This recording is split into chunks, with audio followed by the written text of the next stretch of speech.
en Psicología de la UBA, especialista y magíster en Salud y Ciencias Sociales por Flaxo Sedes. Es integrante del equipo directivo de Intercambios Asociación Civil. Es investigadora y profesora de grado y posgrado en la Universidad de Buenos Aires, también en la Universidad Nacional de Moreno, y en diversas maestrías en temas de metodología, consumos problemáticos y géneros.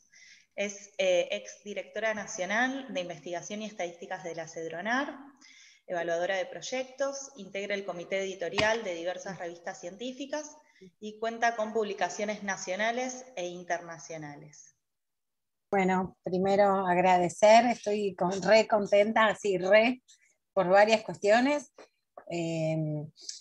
Ante todo que haya tantas y tantos compañeros y que estemos en Matanza. Yo vivo en Matanza, así que también especialmente me gusta estar en este espacio, y además es un territorio en el que hay muchas problemáticas de violencia vinculada a las temáticas de género, y conozco el trabajo de la red y he elaborado en distintas oportunidades con varios de los centros, y hicimos en un momento una sistematización, así que bueno, eso primero me pone muy contenta, gracias al Centro Nazareno, bueno, y Paula y Tortosa y Malena Lenta, que son dos compañeras así que quiero un montón, amigas, ya muchos años trabajando juntas. Fueron mis alumnas y ahora estoy re orgullosa, son re grosas las dos. Así que bueno, y con Silvana, que siempre tuvimos ganas de trabajar juntas, el año pasado casi se da, así que es como una revancha. Así que bueno, todo para que esté así en un clima también que está bueno en la militancia, un sentido también de articulación, de no solo enunciarlo, sino experimentarlo y comprometerse en esa construcción, ¿no? Porque tenemos un horizonte más grande que nos motiva a todos para este trabajo y esta lucha, ¿no? Así que bueno, ahí voy a compartir. La idea es que participen, que pregunten lo que quieran, a ver si se ve bien el Power. ¿Se ve?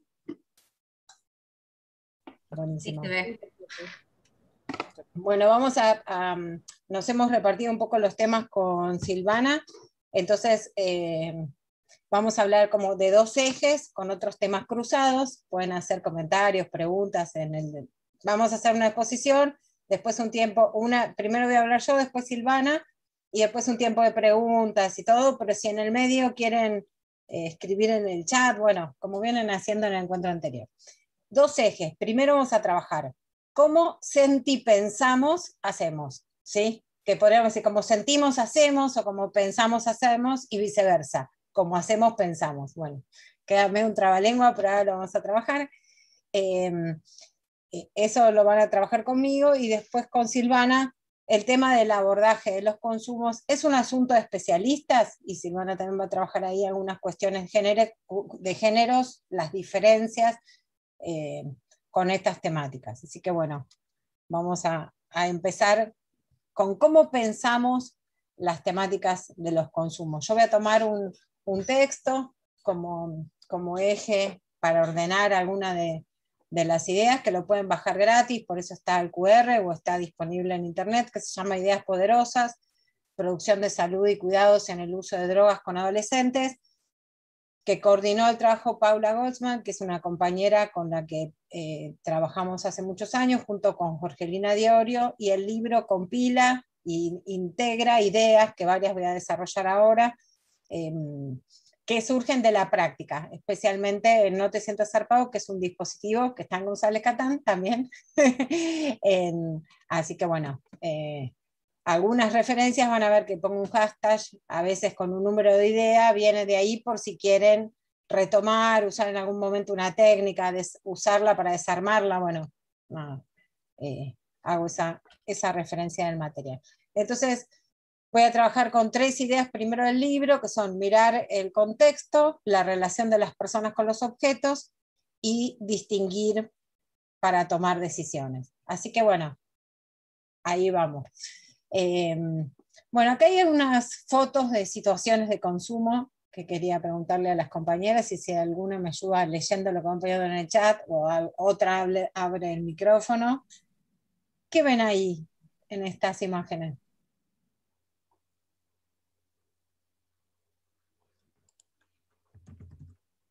Estamos hablando de consumos de sustancias, ¿no? Consumos, dicen acá, Uh-huh. distintas edades, alegría, consumo de sustancias diversas, diferentes motivos, poder, imágenes promocionando eso, costumbres, me sorprende la hoja de coca, consumo social, consumos permitidos, mujeres consumiendo, culturas, situaciones de consumo avalados por la sociedad, legales e ilegales, consumo de ritual, diferentes drogas, diferentes culturas, drogas legales e ilegales, drogas y alcohol, religión, festejos, relax, consumos sociales. Fíjense qué interesante el panorama que se abre, ¿no? Legales, ilegales, distintas edades, distintos géneros, ¿sí? Distintas situaciones. Porque si yo les pido que 2 segundos digan, si yo digo adicción, ¿qué se les viene a la cabeza? Que en general, digo, ahora no estudiamos presencial, podríamos también jugar a eso. Muchas personas dicen casi repetido, ¿sí? Que se imaginan, no sé, por ejemplo, un varón usuario de pasta base corriendo en un callejón todo oscuro, en general joven y pobre, ¿sí?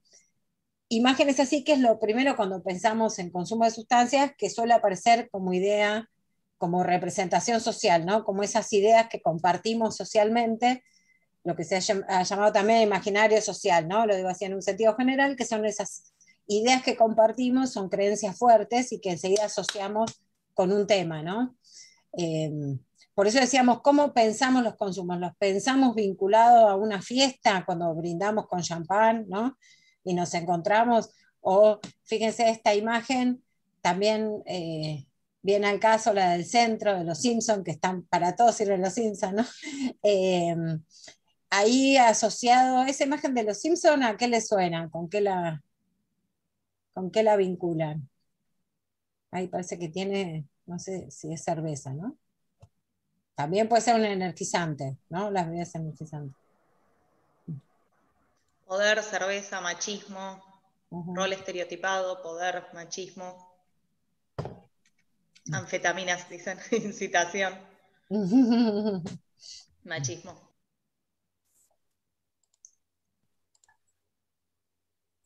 Bueno, ahí Atodica, bueno, machismo. es interesante eh, cómo los consumos, fíjense, también las pastillas, ¿sí? Que aparecen siempre poco, es un tema que aparece poco en los medios de comunicación, por ejemplo, el consumo de pastillas. ¿Por qué? Porque es un negocio, entonces hay presión clara de ciertos sectores para que no se hable.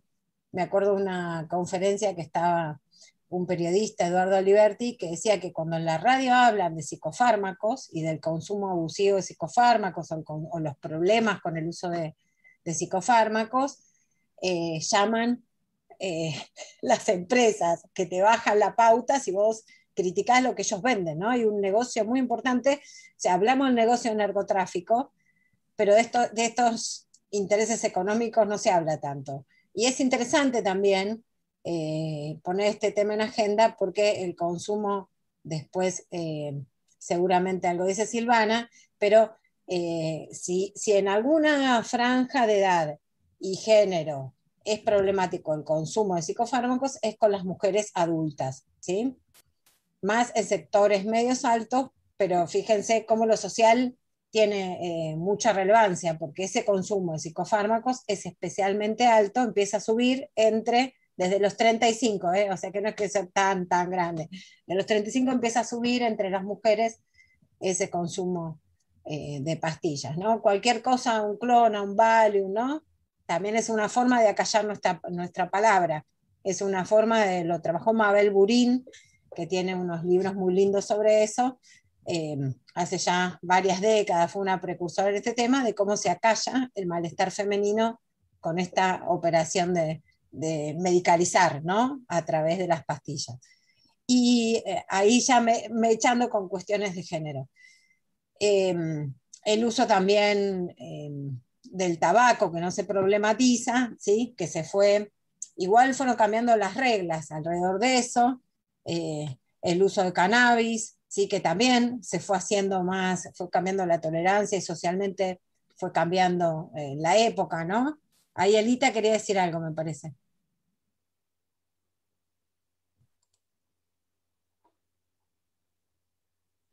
Bueno, después si querés decir, te daremos la Hola, palabra. hola, disculpe. Dale. Ah, sí, no, era justamente lo que usted había mencionado, que es la naturalización de los consumos. Hoy en día se ve más reflejado como más natural el tema de las pastillas y del alcohol y también de la marihuana. Y bueno, justamente en Los Simpson con la imagen que usted puso, es como que de alguna forma lo tratan de dramatizar el alcoholismo. Y Ujú. hay muchos chicos que miran esos dibujitos, digo, ¿no? Ahí, mira, está buenísimo lo que traes. Se naturaliza y podrías poner un guioncito, se problematiza, para dejarles la pregunta abierta y trabajarla ahora. Qué se vuelve natural y qué se vuelve problemático? Porque no solo la legalidad o ilegalidad de una sustancia, por ejemplo, la marihuana sigue estando prohibida porque tenemos una ley de estupefacientes que sigue diciendo que es delito el consumo. Entonces, sin embargo, se fue naturalizando con los años, ¿no?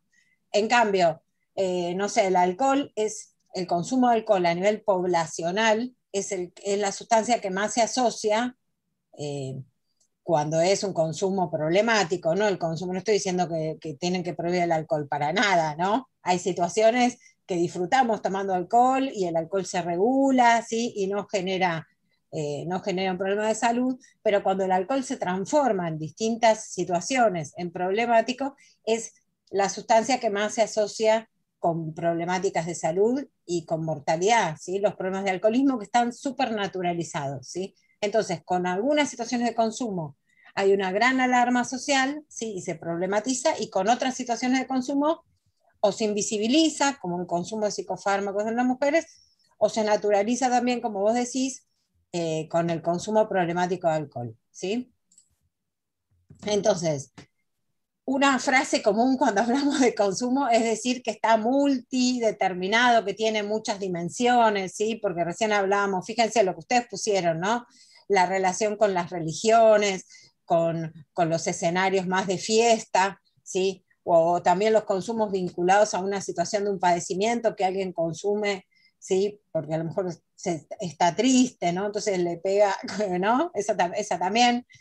Y hay una idea que me gustaría transmitirles, que es la siguiente. Los consumos de sustancias cambian. Los consumos de sustancias cambian muchísimo, ¿sí? Históricamente, hace 20 o 30 años, algunas acá que somos más grandes, se fumaba en todos lados, se fumaba en un aula, en la facultad. Hoy nadie fuma en el aula, ¿no? Y no son solo reglas o normativas institucionales, sino que socialmente, ahora estamos en pandemia no, pero antes de la pandemia, ahora sería igual polémico porque habría que estar al aire libre en una reunión, pero bueno, cuando en un espacio cerrado alguien fumaba, a lo mejor otro le decía, che, anda al balcón, que fulana está embarazada, ¿no? Por ejemplo. Eso hace 30 años o 20 no pasaba, fumaban todo con la ventana cerrada. Eso lo fuimos viviendo con el tabaco, ¿no? Cómo fue cambiando. O el marihuana antes, a nadie se le ocurría en una fiesta, o pocos eran en ciertos círculos que se hacía el consumo de marihuana y después se fue extendiendo mucho el cannabis a un uso más social. Entonces los consumos cambian y eso es bueno pensarlo porque después cuando intervenimos, ¿sí? Nos permite también, por eso decíamos, como pensamos, hacemos. Si nosotros pensamos que los consumos nunca cambian y van a ser siempre iguales, es más difícil transformarlos, ¿sí? Igual que con las situaciones, perdón la comparación, ¿no? Estoy haciendo, no es igual, pero a veces vienen las situaciones de violencia que la gente dice, uy, siempre fue así, mi papá, mi abuelo le pegaba, ¿no? Entonces a mí también me tocó, no, eso puede cambiar, puede no ser así, y con los consumos también, ¿sí? No vale decir, uy, mi abuelo era alcohólico, mi papá era alcohólico, entonces yo también, o en la familia siempre hubo alguien. Bueno, ¿qué hacemos con eso? Eso puede cambiar y es una idea fuerte, ¿sí? Para trabajar con los consumos. De distinta manera, depende de la situación, por supuesto. También los consumos cambian según la cultura, el modelo económico, como decíamos antes, la situación particular de un país, en relación, por ejemplo, a los mercados también, porque hay momentos que se consume, que cambia el mercado, los circuitos, ¿sí? Tanto el legal como el ilegal. En el legal, por ejemplo, el consumo de cerveza en las mujeres fue una estrategia de mercado que aumente el consumo de cerveza, ¿sí? Empezamos a estar las mujeres en las propagandas de consumo de alcohol, ¿sí? De cerveza especialmente. Y entonces, bueno, la situación particular de un país, decíamos, lo que significa para cada uno el consumo, el sentido que tiene, y las propias diferencias entre las sustancias. Entonces, resume un poquito esta idea. Dice, los usos de drogas son fenómenos complejos, son heterogéneos, o sea, varían según los lugares y cambian, ¿sí? Sin embargo, acá viene un pero, suelen homogeneizarse, o sea, pensarse como de una sola manera el problema de droga como si fuera uno solo y si fuera temporal y ahistórico, ¿sí? Esa es una primera idea. Entonces, y lo que ya veníamos diciendo, en los fenómenos sociales es tan importante es lo que en realidad pasa como lo que la gente cree que pasa. Entonces, es muy importante para la intervención escuchar, ¿sí?, lo que las personas creen sobre los consumos y poder interrogarlo, porque hay creencias que son mitos, que son prejuicios y que después son obstáculos para dar una respuesta, ¿sí? Y vamos a ver algunos de esos mitos sobre los consumos. Bueno, vamos con uno. Voy a ir medio rápido, que tardé mucho con la primera idea. Bueno, un primer mito es pensar que, que la droga, ¿sí?, es un ente mágico, ¿sí? Esto como si fuera un virus. Ahora con el coronavirus puedo hacer una muy buena comparación. La droga no es un virus, no anda por el aire, ¿sí? Y se contagia por el aire. Las drogas, ¿sí?, las sustancias, el alcohol, el tabaco, la cocaína, son objetos, ¿sí? Son objetos. Acá tengo el mate, que también es una sustancia, y es un objeto inserto en una práctica social, en una práctica, y Silvana es antropóloga, así que eso no, nos puede explicar mucho. En las prácticas nos juntamos, solos o con otros, con quienes tomamos, cuando decimos, che, tomá cerveza, no te cortés, o al revés, che, ahora no para tomar cerveza, ¿no? La regulamos, ¿sí? Esa palabra es importante que se la anoten, regulación, porque son normas que entre todos vamos manejando sobre esos consumos. Eso está buenísimo para intervenir. ¿Cómo se regula? ¿Qué hacemos? ¿Qué no hacemos? ¿Qué decimos? ¿Cuándo aprobamos? ¿Cuándo no? En los grupos y en lo comunitario también, ¿sí?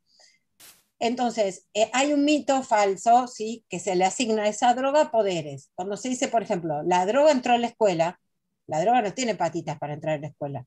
Si nosotros decimos la droga entró en la escuela, no estamos viendo, ¿sí?, que hay alguien que la vendió, hay alguien que la entró, alguien que la compró, ¿sí? Hay alguienes que se relacionan alrededor de ese objeto de cierta manera, ¿sí? Bueno, acá hay una idea que me parece importante sobre los consumos, que tiene que ver, ¿sí?, una segunda idea. En general, cuando hablamos de los consumos, las personas se centran mucho, por esta idea también del ente mágico, de hablar de la sustancia.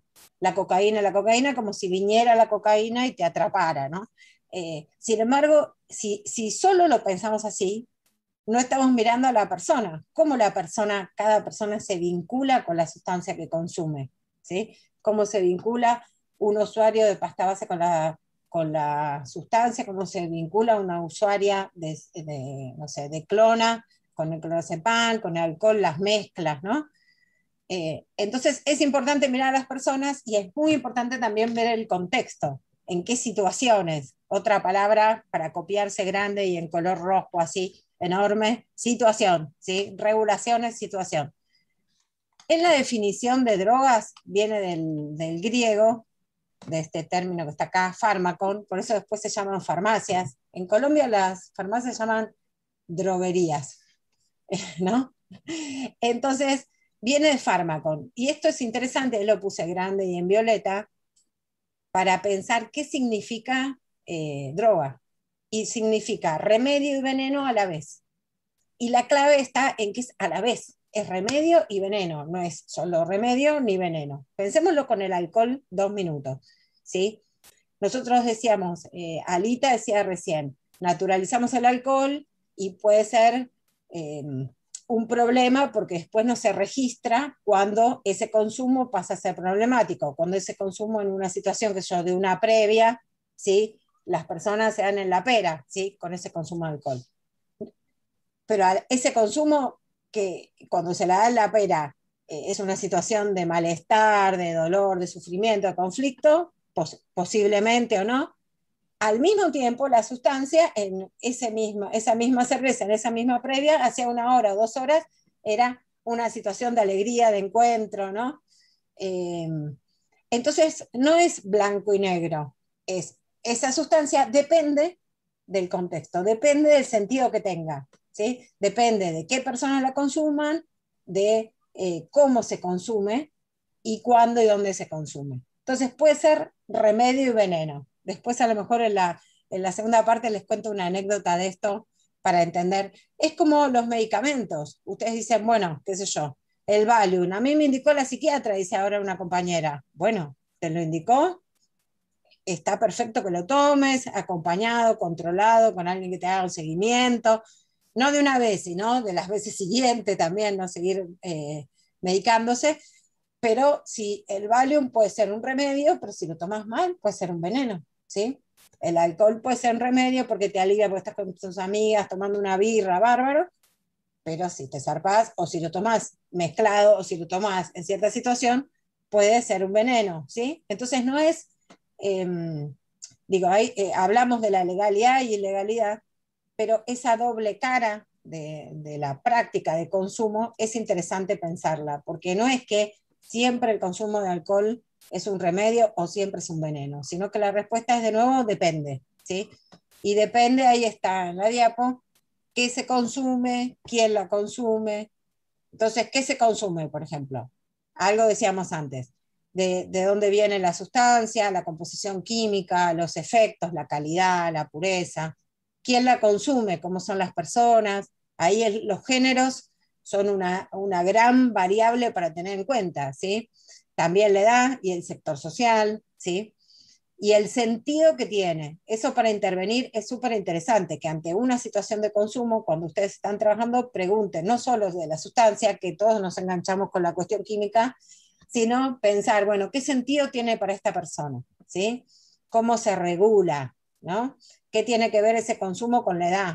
Cuando intervenimos, pensar también este último ítem, ¿cuándo y dónde se consume? Se consume, no es lo mismo consumir en la esquina, ¿sí? Que consumir en la cancha, que consumir con las amigas, no sé, tomando un mate a la tarde, y es, cada una con su mate, por favor, por pandemia. Entonces, también las leyes, las normas, los valores, el contexto, ¿sí? Para pensar eh, que la sustancia es un componente de la cuestión, pero no es el central. Y este gráfico que está acá, que lo pueden encontrar en el librito de Ideas Poderosas, ahí graficamos de otra manera lo que estaba en la diapo anterior, ¿no? Fíjense, en el centro la situación. Esto no es como después va a trabajar Silvana, algo, por eso no es algo que ustedes no puedan laburar. Si en la escuela, ahí vi que había varios docentes, están escuchando una situación de consumo, ustedes ya tienen elementos y lo hacen con otras tantas problemáticas complejas del mismo modo. Después, no hace falta ser hiper especialista, digo, todas ustedes tienen herramientas en los lugares donde trabajan, donde militan, para poder pensar, bueno, la sustancia es un elemento, pero también quién es la persona, cómo se consume y cuándo y dónde, porque el escenario es muy importante ahí para considerar. Entonces, si decimos cuándo es problemático un uso de sustancia, va a depender de esa situación, ¿sí? Ahí Silvana quería decir algo. No, no, nada, como para linkearlo un poco también con esto que hablabas hace un ratito de la adicción, ¿no? Para problematizar un poco eso también, porque muchas veces se escucha, ¿no? Como que esto, la droga entró en la escuela, ¿no? Y como que ya es una situación de adicción, muchas veces se pone como esa categoría. Y bueno, no siempre hay que ver justamente antes de plantearlo como una adicción o como una situación realmente problemática, bueno, pensar y hacer todas estas indagaciones, ¿no? De, bueno, quién está consumiendo, qué tipo de sustancia que puede ser más o menos problemática. Bueno, siempre cuando cuando hay una situación de consumo, obviamente en una escuela, con niños y niñas y adolescentes, obviamente es una situación problemática, pero me refiero a poder discernir cuando es una adicción y cuando es un consumo problemático. Totalmente, buenísimo. Y me das pie para la otra diapo, que estaba antes, pero la cambié de... Este es un triangulito que expresa un poco los consumos en nuestra sociedad, ¿no? Si sumamos todos los consumos como en las primeras fotos, ¿no? Y también fíjense que estoy trayendo el mate, el té, el café, ¿sí? Hay muchos usos, vamos con el alcohol, por ejemplo, porque es importante poner el alcohol, cuando hablamos de drogas, sumarlo al alcohol, ¿sí? Porque epidemiológicamente, o sea, a nivel de los problemas de salud, es muy importante. Si socialmente miramos la matanza, por ejemplo, hay muchos usos experimentales de sustancias, de alcohol, de cannabis, no tanto de cocaína, pero sí también tabaco, usos experimentales de alguna vez, ¿sí? Una vez pruebo. Otros usos que son ocasionales, quizás cuando pinta, cuando voy a una fiesta o en tal espacio, en tal tiempo, en tal situación consumo. Otros consumos que son habituales, por ejemplo, decir, tomo un vaso de vino con la cena, ¿sí? Y otros consumos que vemos ahí que existen en menor magnitud, hay menos consumos de esto, pero son los que más nos preocupan, son los usos dependientes, cuando dependemos de la sustancia. Eso es para problematizar qué quiere decir depender, pero para darles una clave para la intervención. Cuando ustedes escuchen un indicador importante, ¿sí? En la intervención, en el trabajo con estos temas, es pensar cuándo se pasa como esta barrera, de que el consumo sea en ciertas situaciones, un uso diario irregular, a un consumo alrededor del cual se organice la vida de la persona. Y si ustedes trabajan con un grupo, es interesante para trabajar, digo, en distintos ámbitos. Yo lo he trabajado bastante con adolescentes, con grupos de mujeres también, cuando el consumo se vuelve problemático. Y las personas que dicen, miren, les traigo un ejemplo con adolescentes de 13 años que hablan del celular, ¿sí? Y decían, el celular es un problema para mí cuando no duermo, cuando no voy a un partido de fútbol, cuando no como por estar con el celular, ¿no? Con los jueguitos. Cuando la vida entonces se organiza alrededor del consumo, cuando lo que hago habitualmente, ¿sí? Se trastoca por el consumo. Entonces, claramente ustedes se les debe venir imágenes de situaciones concretas. Ese es un indicador a tener en cuenta para intervenir, ¿sí? ¿En qué se organiza alrededor del consumo, en qué no? También, no necesariamente, y ese es otro mito que lo vamos a ver, uno va pasando por estos escalones uno por uno. Porque, por ejemplo, un uso, a veces hay personas que no suelen consumir, ¿sí? Podemos pensar un varón que no suele consumir, pero un día va a la cancha, todos consumen y chupa, y se la reda, se descompone, termina en la guardia. Entonces es un consumo de una vez y es problemático, ¿sí? Porque en esa vez se revienta. Entonces no necesariamente el consumo problemático es el que tiene una historia en que va pasando de una situación a otra. Esa es una opción, pero otra opción puede ser que sea de alguna vez, ¿sí? ¿Eso se entiende? Para salir. Y acá estamos pensando lo que es la trayectoria, ¿sí? Es algo que fue de toda la vida o que se da en un momento, ¿no? Esa es una pregunta interesante porque hay un mito que viene acá, que es el mito de la carrera adictiva. Me queda esta idea y otra.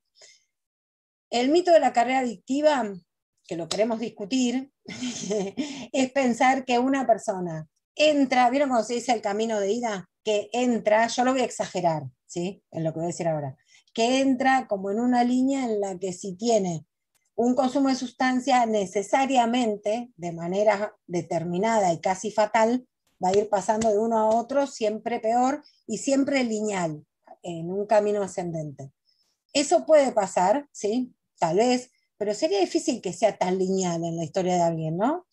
En distintos estudios y en la práctica de trabajo con el tema vemos que aunque la persona esté muy comprometida con un consumo que sea problemático, siempre hay momentos, y eso también es interesante para intervenir, momentos en que gira, en que hay una meseta, en que algo sucede en la vida y algo de eso se trastoca, se detiene, se modifica, ¿sí? Entonces es interesante en intervención escuchar cuándo en la historia de una persona fueron cambiando los consumos, ¿sí? Entonces, por ejemplo, trabajando con mujeres, es frecuente que en laburos que yo hice les preguntábamos a algunas mujeres, bueno, ¿qué consumos tuviste en tu historia?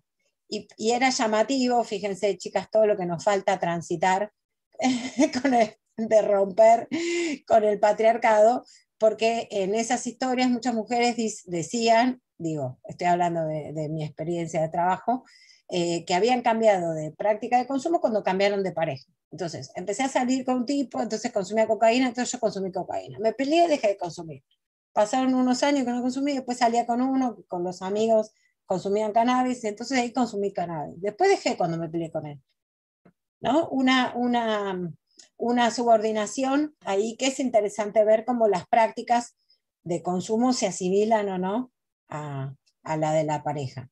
También es más frecuente a nivel estadístico entre los varones que consumen sustancias frecuentemente que su pareja consuma, sí, perdón, es más frecuente, lo estoy diciendo al revés, entre las mujeres que consumen es muy frecuente que su pareja también consuma, por ejemplo, cocaína, pero al revés, entre los varones no siempre la pareja consume. O sea que el consumo de las mujeres, ¿sí?, está más asociado al consumo de los varones.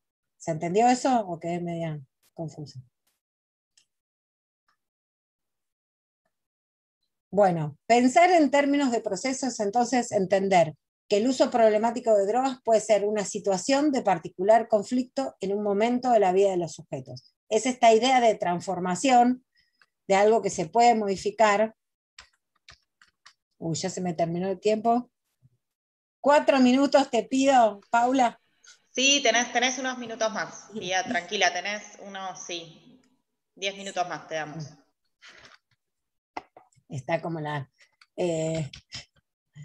voy a ir a... Bueno, nada, hice acá un dibujito muy lindo, como ven, para explicar qué es el estigma. El estigma de, digo, no solo del usuario, este es un paquero, por ejemplo, o esta, ¿sí?, es una fumona, o esta, ¿sí?, o este es un borracho, o esta es una borracha. ¿Qué es el estigma? Bueno, ahí tenemos de Tarsila Domoral una ilustración hermosa de una persona, ¿sí?, una mujer en este caso. Los estigmas, dice un autor que se llama Goffman, ahora después voy a poner la cita al final, pero quería explicarles cómo funciona, porque me gusta explicarlo con me parece que se entiende mejor, con un grafiquito. Es así, sencillo lo digo para entenderlo. Todas las personas tenemos características, ¿sí?, que ahí yo las puse en colorcitos. Formas, no sé, de vincularnos con los demás, de hacer, no sé, actividades deportivas, actividades de militancia, formas, no sé, expresivas de manejarnos con las emociones, somos distintos intelectualmente, a uno le gusta una cosa, a otros otras, ¿no? Y así cada persona tiene un montón de atributos, de características diferentes que nos hacen únicos, úniques a cada uno. ¿Cuándo se transforma una de estas en estigma? ¿Sí? Cuando todas las demás se tachan, funciona, todas se tachan y una pasa a ser la que define a la persona. Entonces definimos a la persona, por ejemplo, por ser una paquera o por ser una adicta, ¿sí? Esta es una adicta. Entonces, es un estigma cuando una, que además es denigrada socialmente, como es desvalorizada socialmente, pasa a ser lo que identifica y todo lo demás no se ve. Entonces ya no miro si esa, por ejemplo, si esa mujer, no sé, es amorosa, si es expresiva, qué trayectoria tuvo, qué dinámica familiar, qué complejidad, qué situaciones de padecimiento, no sé, qué le gusta hacer, qué capacidades tiene, sino que es adicta, ¿sí? Y eso la define como una etiqueta, habla este autor, una etiqueta que le da identidad social, porque todos la miran de ese modo. Pasa esto con todos los prejuicios, ¿eh? Y a las mujeres, ¿qué estigmas nos dicen? ¿No? Ya eso sabemos, ¿no? Que somos lloronas, que no podemos manejar las cosas, que no pensamos, ¿sí?, que no somos racionales, ¿sí? Hay muchos estigmas que cargamos las mujeres, ¿sí? Nosotras los reformulamos, ¿no? El término de bruja nos lo dicen peyorativamente, y nosotras lo tomamos desde el feminismo y decimos, sí, somos brujas, ¿no?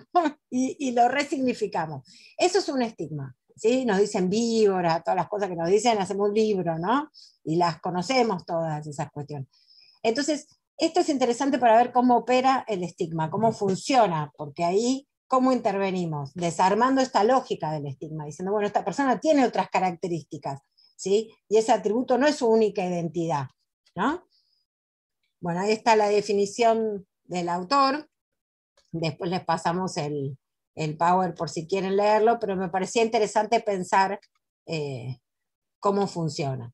Y con esos estigmas, ¿sí? Y esa carga que tienen las y los y les usuarios de drogas, cargan especialmente las mujeres, y diversidades, y las mujeres pobres, y las mujeres niñas y adolescentes, ¿no? Si vamos esas posiciones de subalternidad, uy, me quedó estigma ahí, miren, ustedes lo ven también, quedó el cartelito, bueno, ahí va, no va acá, este es sobre la ley de salud mental. Bueno, quería decirles que la ley de salud mental, olvidémonos ahí de estigma, la 26657, Quiero romper con el dice, estigma. dale, tiene que ver con el estigma, gracias. Claro, algo tiene que, podemos limpiarlo tranquilamente. Dice que los problemas de consumo están en el campo de salud mental. Usted dice, ¿para qué nos importa? Sí, es súper importante por lo que viene en esta. Fíjense, si las personas que tienen problemas de consumo han sido tan estigmatizadas, ¿sí? Que la ley de salud mental diga que una persona con problema de consumo tiene derecho a la intimidad, es súper importante esto, porque hay mucha condena, y ya si consumís, no tenés derecho a nada, ¿no? ¿Vieron como en los barrios que se dice, este es un borracho que se haga cargo, no sale porque no tiene voluntad, ¿no? Es una idea de denigrar al otro por esa práctica con la que la persona tiene un consumo y probablemente no sepa y no pueda en algún punto resolverlo. Entonces, estos derechos son muy importantes en la temática de consumos porque están especialmente vulnerados, especialmente para las personas más pobres, ¿sí? Derecho a, por ejemplo, a recibir tratamiento. En muchos lugares no atienden a los adictos, ¿sí? Las adictas, les adictes, no atienden. Dicen, no, acá hay 30 psicólogos en el hospital, pero ninguno atiende adicciones. ¿Qué estudiamos los psicólogos? Lo digo como psicóloga, no les psicólogos. Derecho a acceder a su historia clínica, por ejemplo. Derecho a un consentimiento informado, ¿sí? A recibir tratamiento. Y fíjense, hay artículos de la ley, 2 o 3 artículos que acá elegí, en el anterior después lo pueden ver, pero era lo que veníamos diciendo. La ley de salud mental dice, por ejemplo, se debe partir de la presunción de capacidad. Es interesante pensar, la posibilidad es la escucha de la persona que consume, ¿sí? Que tiene un problema con el consumo, que pueda participar, decir, que nosotros podamos levantar y recuperar, por ejemplo, cómo se cuida, porque hay un estereotipo de que las usuarias de drogas no se cuidan y no saben cuidarse. No vamos a decir que todo que sí ni todo que no, pero esa presunción de capacidad, que tienen también esto que es un estado modificable, dice, fíjense este artículo 7, dice el Estado reconoce el derecho a que el padecimiento mental no sea considerado un estado inmodificable, que es lo que decíamos al inicio, puede cambiar en alguna dimensión, en algún aspecto, en un proceso lento, porque son procesos que a veces llevan muchos años, ¿sí? No se resuelve ya una situación de consumo que hace 20 años que se viene instalando, ¿no? Eso también sabemos. Bueno, y ahí el último tema que quería tomar es el de las regulaciones, ¿sí? Que es una idea que la vamos a ver como normas sociales, y es lo que yo decía antes, ¿no? Cómo entre nosotros regulamos, nos decimos, che, no, pará, o sí, consumí, ¿cómo no consumí? Si acá todas consumimos, ¿no? Eso en relación entonces a cómo varían, ¿sí? Planteando esta pregunta, las formas que nos arriesgamos, que nos cuidamos y que nos beneficiamos con los consumos según los géneros. ¿no? Fíjense acá, por ejemplo, una situación de salida de boliche, se suele presuponer que las mujeres que consumen, ¿sí? Hay cierto prejuicio terrible, muy machista, de que si estás borracha te pueden hacer cualquier cosa. Terrible eso, y sigue vigente hoy, ¿no? Con los varones nadie se le ocurriría, porque el tipo está borracho, lo puedo violar, pero con las mujeres sí, ¿sí? Y es un problema gravísimo que no está en agenda, entonces este material lo hicimos para trabajar esa regulación.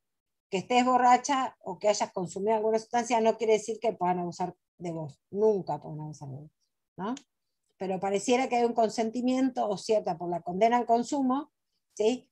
Que hubiera cierto permiso o habilitación social, y eso tenemos que trabajar en modificarlo.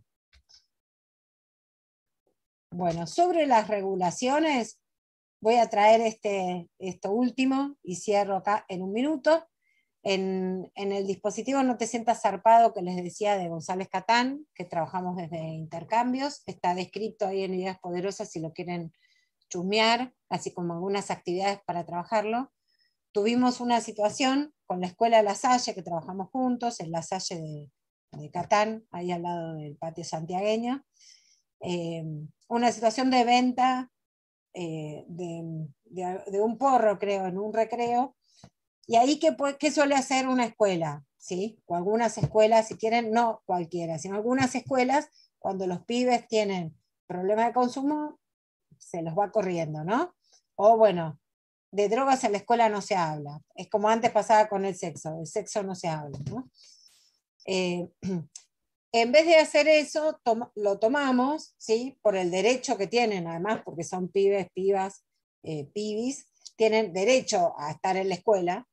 Entonces planteamos como un tema no específico de consumo, sino qué da y qué no da a la escuela, ¿sí? Al día siguiente se hicieron stickers con acá no da, ¿sí? Acá no da vender drogas en la escuela, ahí lo ven.